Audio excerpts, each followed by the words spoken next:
What is going on, Raider Soda Dragon here? Welcome, and I hope you guys are doing well. So what have I got for you guys today? Well, I wanted to do something to help those beginner players out there, but at the same time, I'm not ever gonna start a free-to-play series. So I've decided to start a series highlighting the biggest mistakes I've ever made in Raid. You guys might think, since I'm a content creator for Raid, that, you know what, I'm like an expert at Raid. But to be honest with you, a lot of what I've learned is through making mistakes. And this is particularly painful in Raid because of our limited resources. If you mismanage things, you can really hurt yourself, especially in a crunch. Let's say like a fusion where you really need those resources. So what was my big mistake that I'm going to talk about today? Well, it deals with this dude right here, SHIELDGUARD. Now, I'm not going to say this champ is bad, so this isn't going to be a video like saying this guy sucks. He doesn't suck.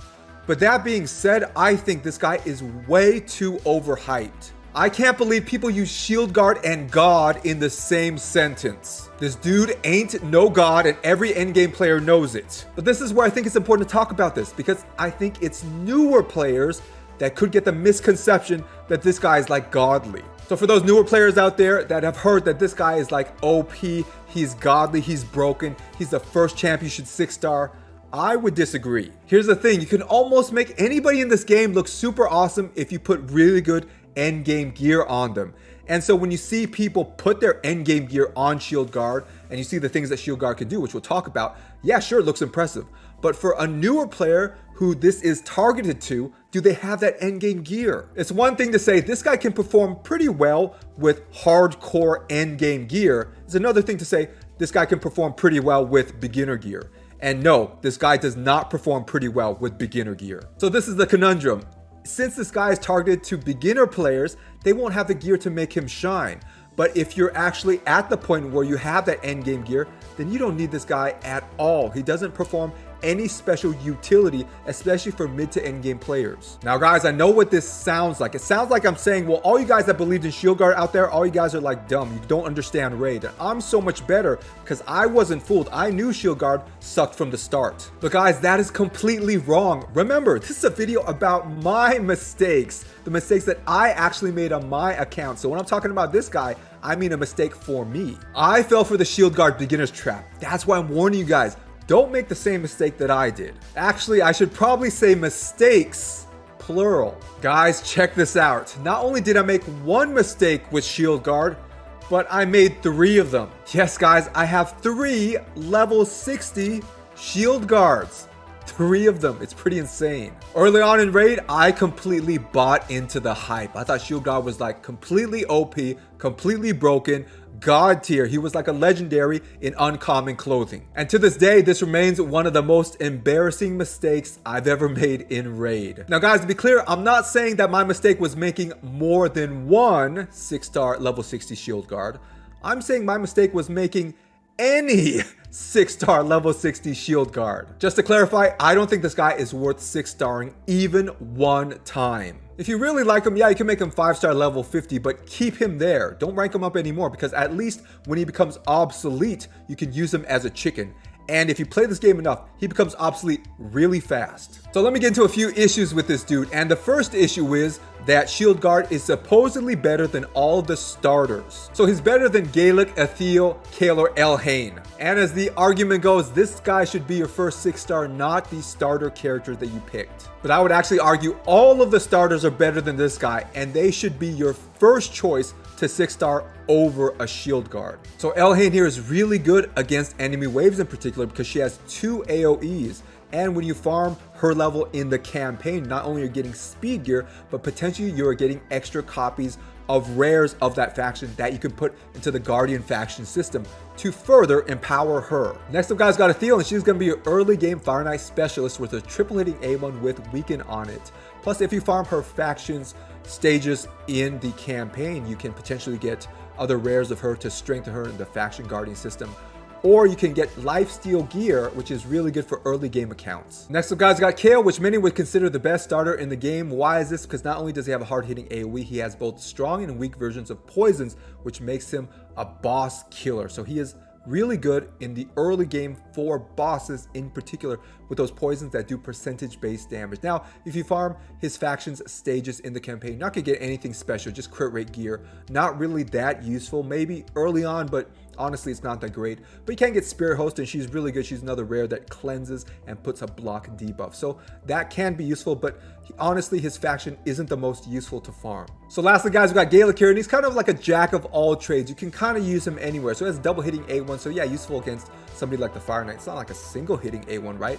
Plus he has an at random 4-hitter that puts defense down on champions. So that's good, but it's not an AoE, right? So if you're talking against an enemy wave, unfortunately all 4 of those hits might hit the same enemy and fail to really spread out that defense down. But against a singular boss, all 4 hits are going to hit that boss, so that's good. So he can be somewhat useful against bosses, once again with that defense down. And he has an AoE that hits pretty hard, and also it does buff himself with increased speed. So he does have some good things going for him, but he's probably a jack of all trades type of champ. Plus, if you farm his faction stages in the campaign, you're not really going to get that good gear. It's resistance gear.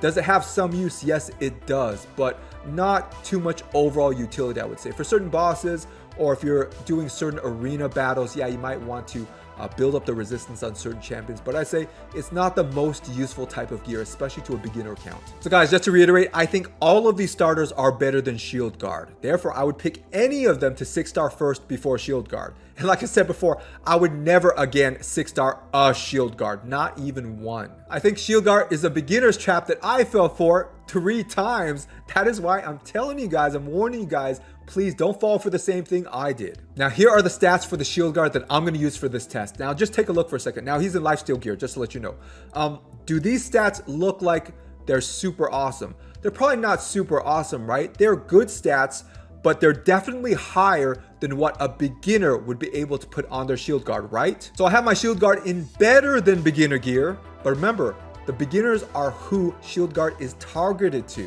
So guys, let's try this out. Shield Guard is supposed to be able to solo 12-3 Nightmare, right? And I have better than beginner gear. Can he do it? Let's see. Is this guy all hype or what? Let's see.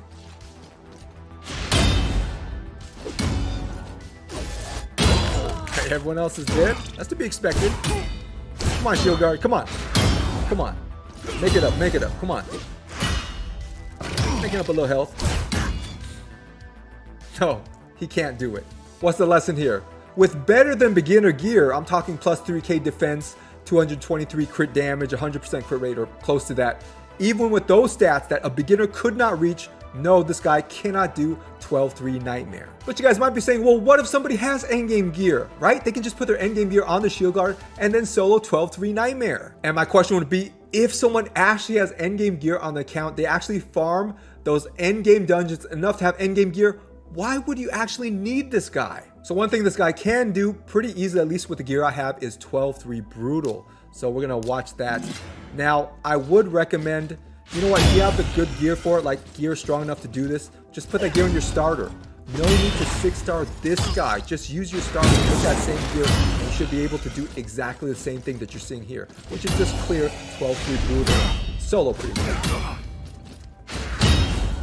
Alright, at least for Brutal, it doesn't seem to be a problem for Shield Guard. But guys, don't be impressed with this, especially you new players. All your starters can do this too with the same gear. All of the starters, whoever you pick. Now, another thing this guy's supposed to be able to do is to solo Minotaur stage 15, though I really don't know why you would need a solo champion for Minotaur, because if you're bringing 4 food champs, I mean, what? Are there 4 champs that you need to get masteries for all at the same time? I mean, they wouldn't be food champs, right? Because you're getting masteries for them. I don't know why you would need 4. In fact, it's usually the opposite. You bring 4 champs that have full masteries on them to solo the whole stage quickly so you can get masteries for the last person. But anyways, supposedly this guy can solo Minotaur 15. So let's see if he can do it. I actually haven't watched it yet. I haven't tried it, but I really see no reason why he shouldn't be able to do this. It's not incredibly difficult. That's the thing. So let's see what he can do.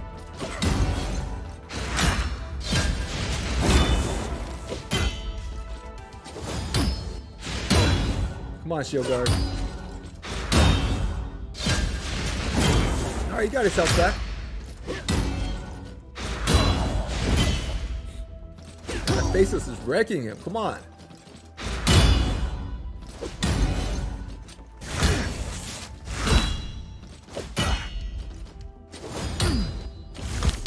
Just needs a turn, get that AoE, got the health back. Okay, so Booked his AoE is on a 2-turn cooldown, so he gets it pretty quickly. Plus he gets turn meter boosted when he gets killed. Okay, not bad. It was a little iffy there for a second, but not bad right now. That's how he does against the boss.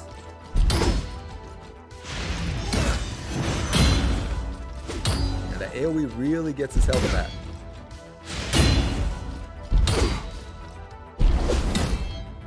I do have a refresh accessory on him, so that might proc sometimes as well.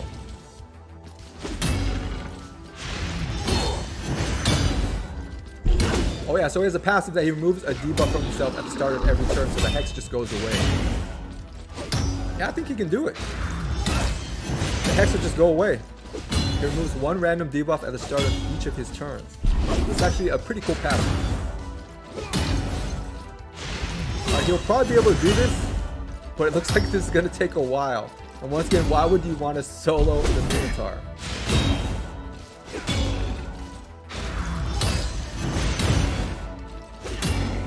Should happen.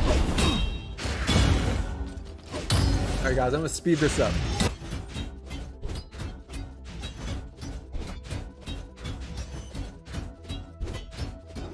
Alright, there you guys go. Yes, he can solo Minotaur 15. So yes guys, with above average gear, SHIELDGUARD can solo Minotaur 15 and Brutal 12-3, but if you want him to solo 12-3 Nightmare, you're going to need to have some endgame gear. So guys, what are my closing thoughts? Well, firstly, that you can make almost anybody look pretty godly if you put godly endgame gear on them. But if you put beginner gear on SHIELDGUARD, he is nothing close to godly. I say stick with your starter, 6-star them first, and leave this guy in the dust. Or just 5-star level 50 him, but no higher. In my opinion, there's only one uncommon worth 6-starring, and this uncommon will last you all the way to the end game if you need him. And he is this guy right here, Armiger. The hype around Armiger is real. I think every account would benefit from having at least one maxed out Armiger. So guys, that is it for my first video on the biggest mistakes I've made in Raid. Make sure to let me know in the comments what you think about this or what your biggest mistakes in Raid were. And if you haven't yet, like, subscribe, and share, turn on all notifications, stay safe, and I will see you guys in the next video.